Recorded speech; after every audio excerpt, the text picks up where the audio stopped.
खात्री आहे एक गोष्ट आपण कायम लक्षात घेतली पाहिजे, या जगात दुसरा कुणीही तुमचा पराभव करू शकत नाही. या जगात तुमचा पराभव फक्त तुम्हीच करू शकता. या जगामध्ये दुसरा कुणीही तुम्हाला बंधनं घालू शकत नाही. या जगामध्ये तुम्हाला बंधनं फक्त तुम्हीच घालू शकता. त्यामुळे सगळ्यात महत्त्वाची जर गोष्ट कुठली असेल, तुम्ही यशस्वी व्हायचं का अयशस्वी व्हायचं हे जग नव्हे तर तुम्ही ठरवत असता, हे पहिलं आपण लक्षात घेतलं पाहिजे.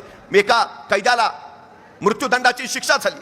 तत्कालीन काळात मृत्यूदंड देणं म्हणजे फासावर चढवणं, पण काही शास्त्रज्ञांना प्रयोग करायचे होते. त्यांनी न्यायमूर्तींना विनंती केली, या कैद्याला फासावर चढवून मृत्यूदंड देण्यापेक्षा याला विषारी सर्पाचा दंश देऊन मृत्यूदंड देऊया. न्यायमूर्तींनी परवानगी दिली आणि त्याच वेळी त्या कैद्याला सांगितलं, परवा सकाळी 11 वाजता तुला विषारी सर्पाचा दंश होईल आणि तू मरशील.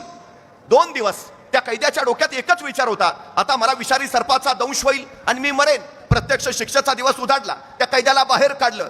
शास्त्रज्ञ अधिकारी जमा झाले. त्याला सांगितलं, आता काही क्षणात तुला विषारी सर्पाचा दंश होईल, आणि त्या कैद्याच्या डोळ्यावर पट्टी बांधली. पण प्रत्यक्षात विषारी सर्पाचा दंश करण्याऐवजी शास्त्रज्ञांनी 2 टाचण्या घेतल्या आणि त्या कैद्याला टोचल्या. झाला दंश झाला. अर्ध्या तासात त्या कैद्याच्या तोंडातून फेस बाहेर आला आणि पुढच्या 1.5 तासात शरीर काळं निळं पडून तो कैदी मरण पावला. त्या कैद्याला विषारी सर्पाचा दंश झाला होता का? नाही. विषारी सर्पाचा दंश तुम्हाला मारत नाही, तुमच्या मनातला विचार तुम्हाला मारून टाकतो. ही सगळ्यात मोठी वस्तुस्थिती आहे. तुम्ही सकारात्मक विचार केला तुम्ही यशस्वी होणार, तुम्ही नकारात्मक विचार केला तुम्ही अयशस्वी होणार. हे पहिलं लक्षात ठेवा. तुम्ही काय घडायचं हे जग नव्हे तर तुम्ही ठरवत असता. तुम्ही कोण बनायचं हे जग नव्हे तर तुम्ही ठरवत असता. त्यामुळे तुम्ही ठरवायला हवं काय व्हायचं आहे.